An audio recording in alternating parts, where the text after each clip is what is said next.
Okay. Here comes our third session, which is coming from Carlos from Playard Studio. Let's give him applause. Woohoo!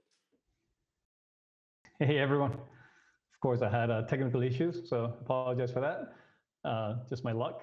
But welcome. We're very excited to join this workshop and show everyone how we use this MOVIN system, which has been quite a bit of a godsend for our pipeline and our workflow. But yeah, let me just get started. I'm going to show our reel first, just because we love our work, and see you on the other side.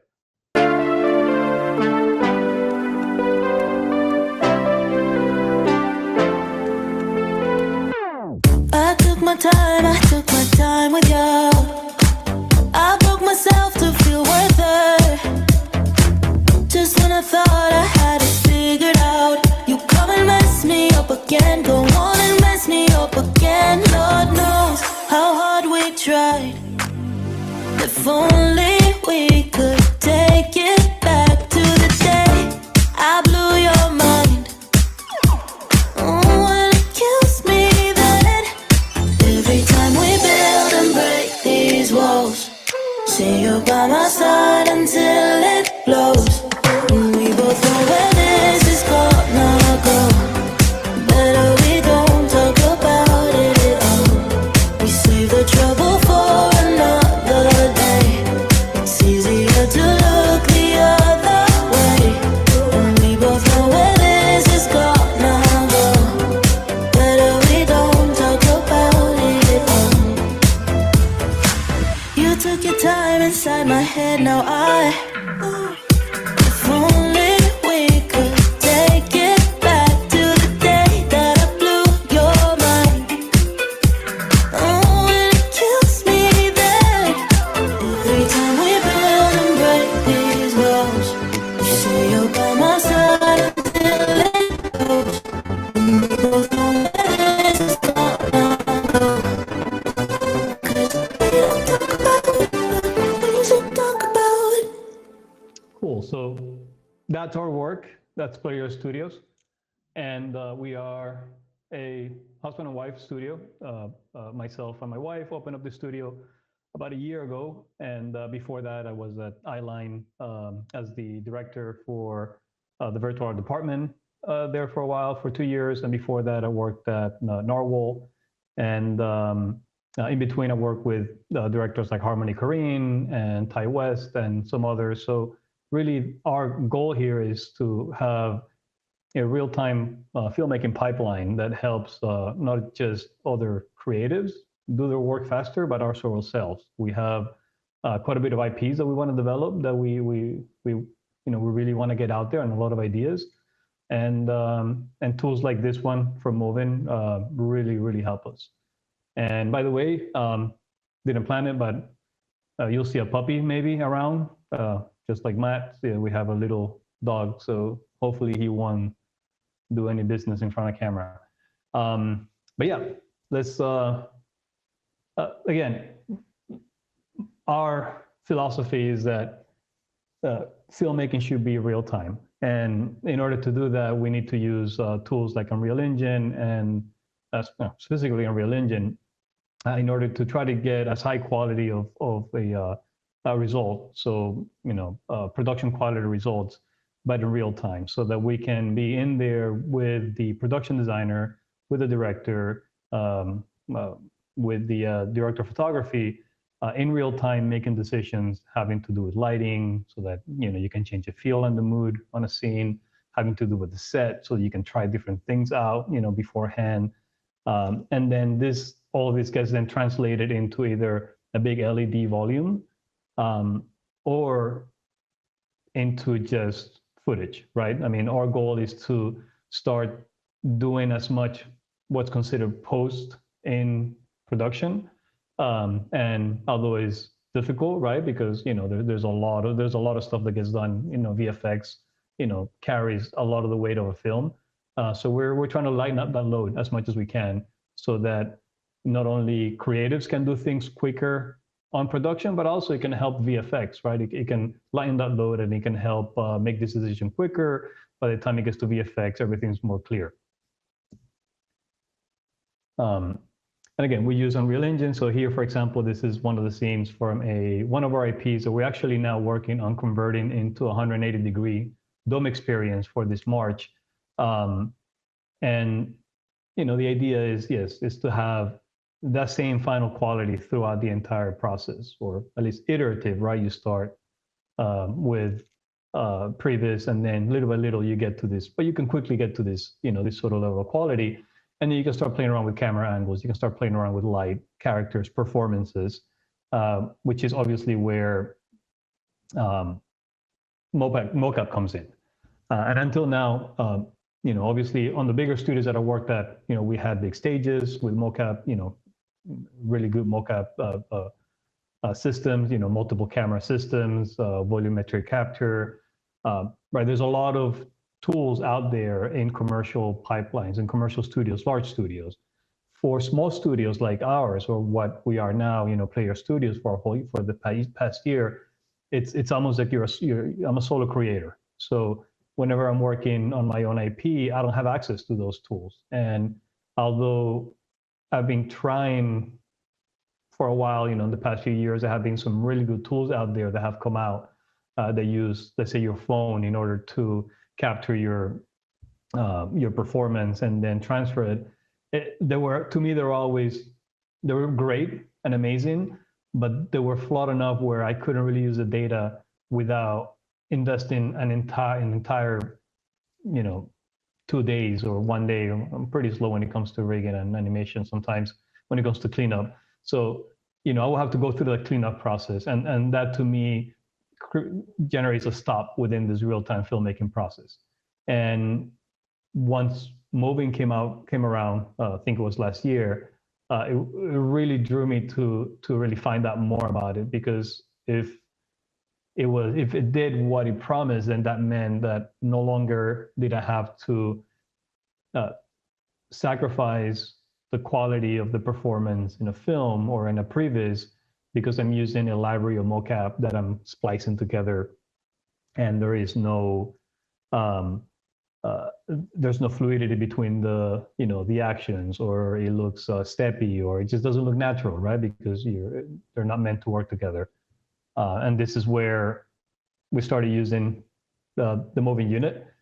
I loved it from the first day. You can grab it; it's super small. You have your little carrying case, which is really, really nice, the hard case, and you can take it on location, set it up anywhere, like you see there. It's being set up on at a stunt facility. It's a stunt double facility, and while they were doing stunts on one side, I was testing it on the other side, right? So even if you think about it, even if you have like a really large studio that has this very expensive mocap system, and you're getting mocap there, but then with something like this, you can always go to the side and do some mocap pickup, right? Like do some additional stuff that maybe you don't have time to do on your schedule, or that you wanted to play around with, which again is part of the whole real-time filmmaking philosophy that we have. And this fits in, right? This is exactly the tool to use. This is some of the mocap that we tried at the beginning when we first got it. Again, so excited that we started testing things that maybe we're breaking it, but we like to break things, because if we don't break them, then we don't know what the limits are. And again, you can start seeing here that the quality of the mocap without any cleanup, this is no cleanup, right? It's just, to me, it's unbelievable, right? To me, it just works amazing, works really well. So before we do that, I may be going too fast. Sorry, I talk really fast when I'm nervous. So I'll calm it down a little bit maybe. Let me show you how I use the system. Let me just go ahead and open up our MOVIN app here. And again, I don't have a big studio. I have a pretty small office outside of my house, in the backyard, where this doesn't fit. So whenever I do mocap, I do it right here in my living room. So this becomes I move the couches away, and this becomes my mocap studio. And I see here we were supposed to have two cameras, by the way, but the other camera, we had a tech issue with it. So you'll see me from this one. I open up the MOVIN, check the connection, automatically sees it right away. So it's like super simple. I mean, having used a lot of systems, this is, to me, this is a huge win to just be able to quickly set it up like this. And let me get up, so excuse me. And you'll probably see me. Yep. So now that we have this set up, let me go ahead and, oh, what do I have? I think my doggy is on the way. So hold on a second. Give me a second.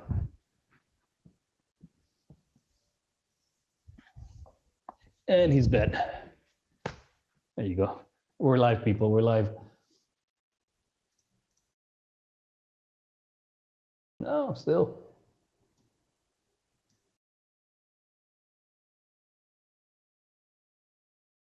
There you go. All right. So now that we have this running, again, you've seen this already today. They've done a huge, case for it, but I just want to show you how easy it is to just come here, do my little T-pose, and have a character moving around. I don't think I have the hands on yet. I can do that here. So let's turn on the hands. So now I have finger support, right? So this for me is everything. Being able to have, like, we were working on some previs for a film at the end of last year. And typically, like I said, I will have to go through libraries of mocap in order to get what I need, which never works and is a lot of work. And instead, within a matter of a month, I just grabbed the script. I came here to this living room or even outside, and I acted all of in my poor acting, all of the actions, so that I can just within a few minutes come here, get my mocap, go back, put it on the previs, and move on, with my life without having to wait for that. A lot of the mocap that we did as well has to do with with people sitting for some reason. But it's cool. Again, you guys seen it before as well. When they were showing it, you can put a chair in here, you can sit down and do your mocap. There's a sample that I'll show in a little bit at the end, which is a short film that we just finished on December, and is a man sitting inside of a car. So the mocap that I needed wasn't that crazy, but it was important for me to have good data that I didn't have to clean up. So all I had to do was just sit here and act the scene, while I was listening to the audio of the actor doing it or acting it. And I just did all the action, recorded it, send it out to the server, and within minutes, I had it on my computer. Yeah, so let me go back here.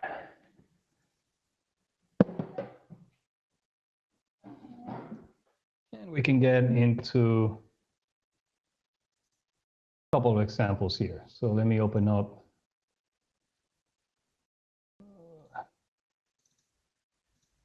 Open up Unreal here. Sorry for the wait. Should have had Unreal open. I just didn't want things to crash. Not that they would, but they probably would, because they do when you need them. Any questions so far? Maybe I can answer a question or two.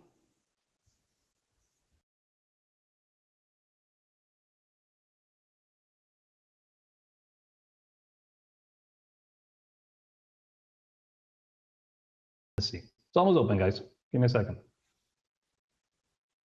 While it opens, I can show you. Hey, Carlo. Here's. Oh. While it opens, you guys can say hi to Apollo. Carlo, we have a question. Yes. From C. Faraday. How are the hands for mocap? Like the lighting was causing your hands to flicker? So the hands for mocap, I've been using them. There's been 3 projects now where I've been using the hands for the final mocap.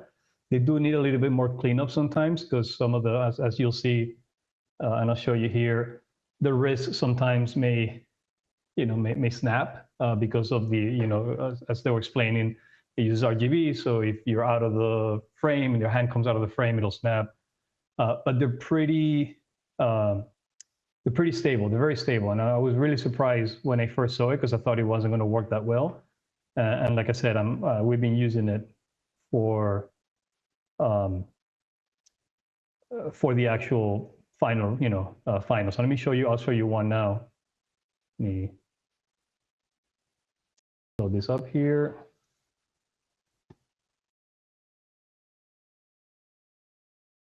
For example, this is an example of mocap with the hands, no cleanup. You can see here that I have some keys on the bottom, and I use always, even with mocap that is from libraries, I'll use that to sort of pose the body in the way I want for a better performance or to get more what I'm looking for. But as you can see here, the fingers are pretty good. You spend a little bit of time on this for if you need to for cleaning, and you're pretty much set. It's super easy to use. Let me have another one here, another example here that I can show you for the hands.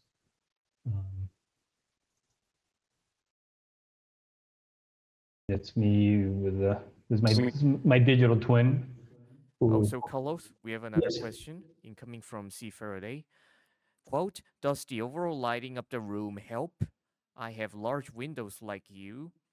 Do that can cause strong contrast from the RGB cameras? No need to worry about equipment. So I haven't had any issues with, there's a question about whether the lighting on the room has been an issue. Hasn't been an issue for me. I've been able to capture the mocap sunny days on cloudy days without any foreseeable issues. At least nothing that I can think of. I'm pretty sure the lighter, make sure that the what is capturing is more true than just a regular camera from your phone. And obviously all the black magic behind the algorithm and the AI that's then processing everything. But yeah, I haven't noticed anything. So here's another example with the hands. Let me display this. Some snapping on the wrist sometimes when you move them around. But other than that, it's pretty good. You can do your typical hand stuff and get some really good tracking. You can track the wrists and not have to have like these flat hands. And you can do everything from jazz hands to thumbs up, to a Nixon, to, I don't know, whatever it is that you want to do with your hands. And it's really cool. So I would check it out. I would use it. If I were you, I mean, it saves a lot of time. And aside of the hands, it has, your typical expected motion capture, which is very decent without any cleanup. It works really well. And I don't know how they do it, but they are doing it. And oh, I think there was some echo in there. Sorry. That's probably the computer going around. So this is how we use it within Unreal. I'm going to go ahead and walk you through how simple it is. I mean, I feel kind of silly showing how simple it is because it really is like, my kids could do this. Hello? Yes. There's another question about your setting from Juanma. Is this a MetaHuman? There's a question whether this is a MetaHuman. Yes, it is a MetaHuman. It's a MetaHuman version of me-ish, kind of, through the MetaHuman mesh, mesh to MetaHuman plugin, and then we use the MetaHuman animator in order to get the facial animation going.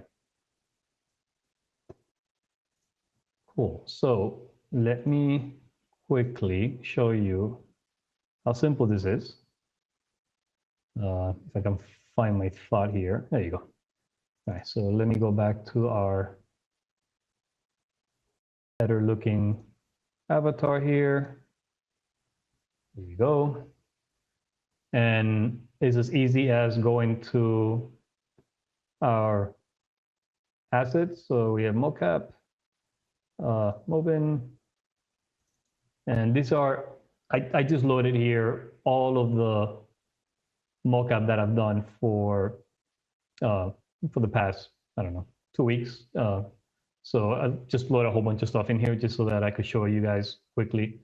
We can cycle through them a little bit here, but there's the setup time, or me always kneeling in order to get the mocap started. But this one, for example, is sitting.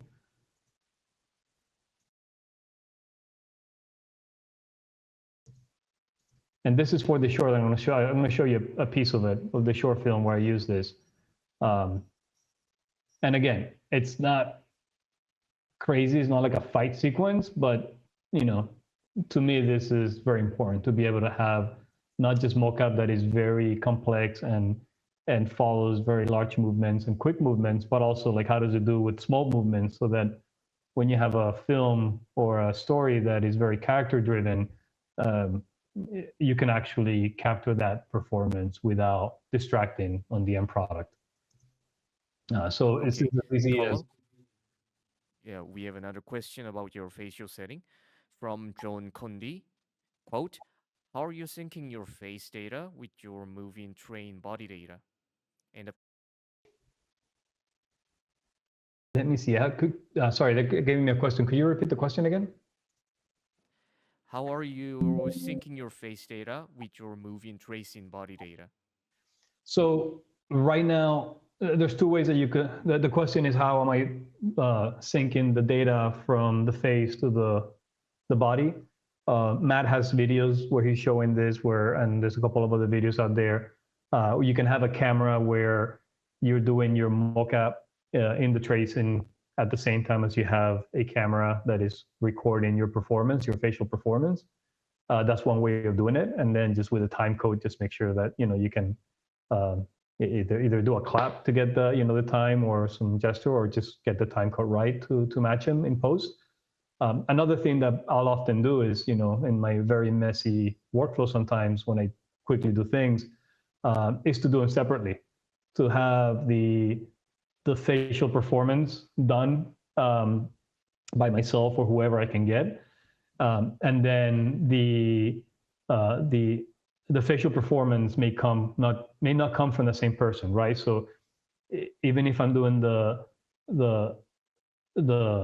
body performance, I might have a voice actor that is doing the actual acting. So I don't want to have my performance distract or remove anything from there. So what I'll do is I'll use either audio to face or record their face doing the performance and then splice them together, right? Just because we can. So it also opens up the fact that you can start creating libraries yourself, right? So you can have libraries of sitting down or walking or talking, so that they're not, it's a little more free, right? You can use them for different projects.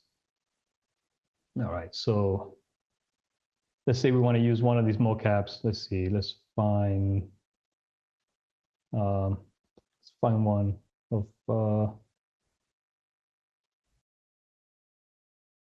let's find this one, for example. Here, this guy here, he's talking and doing some action. So this is within Unreal. This is as easy as you bring in your skeleton from MOVIN, which is just bringing an FBX. Once you have in there the skeleton, all you got to do is just retarget animation. Here you have all your animations. So let's just choose our animation. Let's do this one. Let's see what this is. And then once you have your animation, you come here and you select your body, your mesh, your skeletal mesh that you want to retarget to. In this case, we're going to do it to the Resnick body.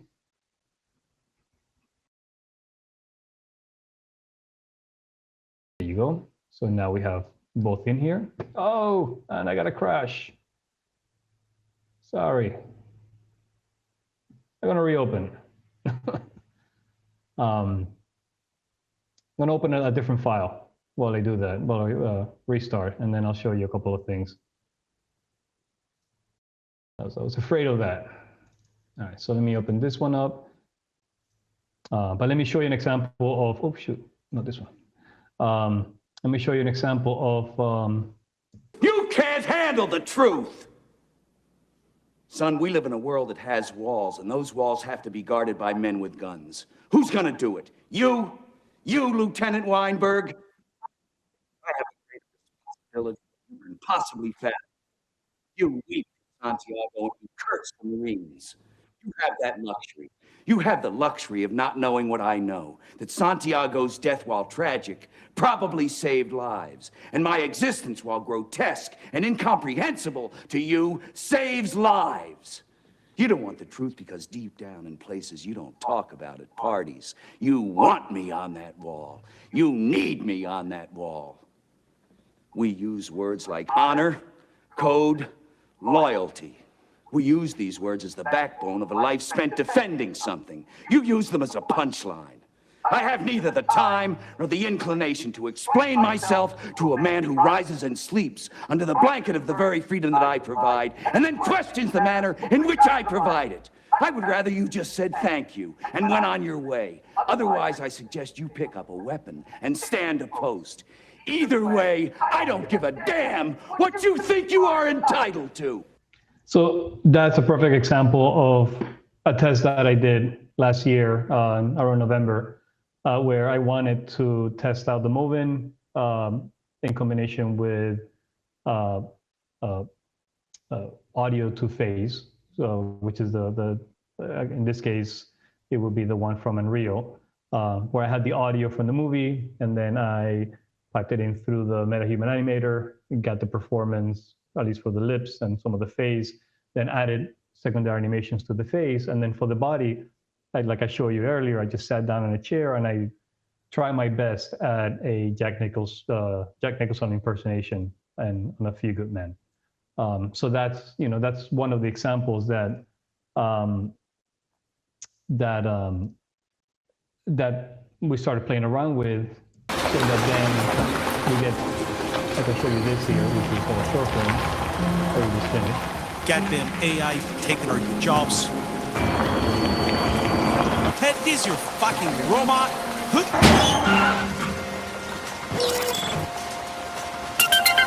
Delivery is on it. So that is from a short film that we just finished in December, and it is now on the film festival circuit, however you want to call it, just started. And we're very proud because they did get an award already on its first film festival. And actually this one here is interesting because this is a combination of MOVIN, I did it wrong. This is a combination of Unreal Engine and generative AI. Goddamn AI so this is all taking Unreal. our jobs. The entire short film is Unreal. Ted, this your fucking. Really do. Sorry.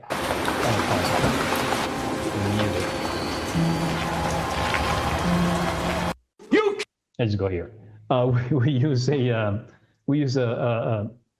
generative or AI infused pipeline. So we'll use AI here and there throughout the pipeline. And now we're playing around with how do we use generative AI, like many people, for the final product. It doesn't work all the time, but in that case, the man who's throwing the rock, and I'll play it again, it's all Unreal, and then we use Kling in order to clean up some of the stuff and get a little more better movement on the clothing, or some movement on the clothing. The sync's not that great on the mouth, but for this short film, it's not something we could live with. You can't. And I'll play it again.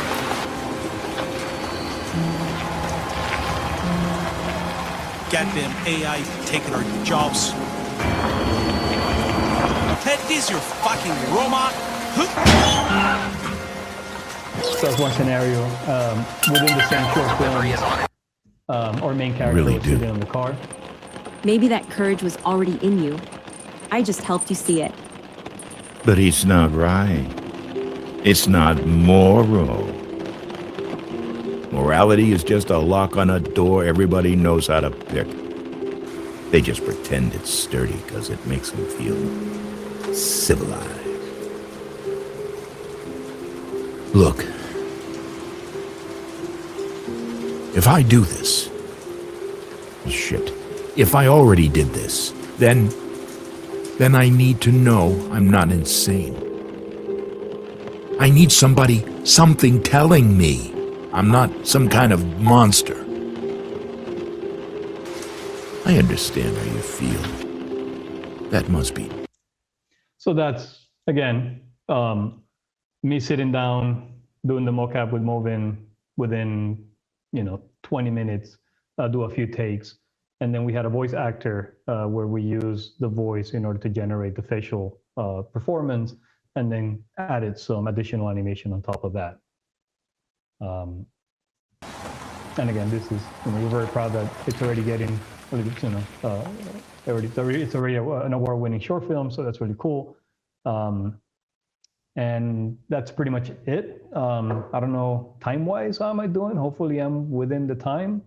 I might have rushed, but I wanted to thank also our partners, including HP, NVIDIA, AMD, for allowing, making this possible and for us to be able to create all this work. And of course, Movin, which is why I'm here. Sorry. So yeah, so that's it. I don't know. It's really like, I don't see where I'm at. If there's any questions, please feel free to ask, and I can look in here and see if there's any questions. Let me see. Does the overall lighting of the room help? I think I already answered that one. So there's a question here. How much time do you think you save thanks to moving technologies? Wow. Days, probably. Going from not just days on a location, like having to go to a mocap studio and doing it, but days, just being able to change my mind as well, right? To be able to try something and then it doesn't look right, so then I go and I capture it again, right? It's such a plug and play system that it just makes it easy. So I would say days, within a matter of a few months, days that would probably accumulate to almost a week or more. I mean, it's hard to calculate, but a lot of time.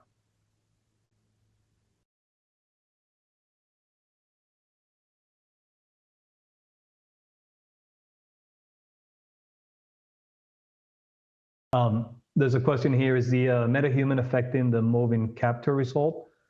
If I understand it correctly, the retargeting is really great. And again, I'm not smart enough to understand all the underneath workings of the retargeting, but going from moving skeleton, importing that, and then retargeting to a MetaHuman, there's really not any big issues that I can see. Again, there's some cleanup that you'll have to do here and there.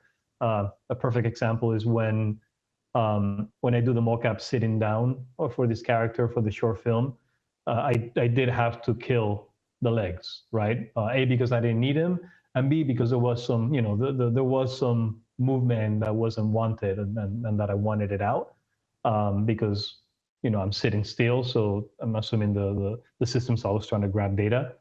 But other than that, I mean, there's no issues with height or, the character morphing into something else or things, coming out of whack or anything like that.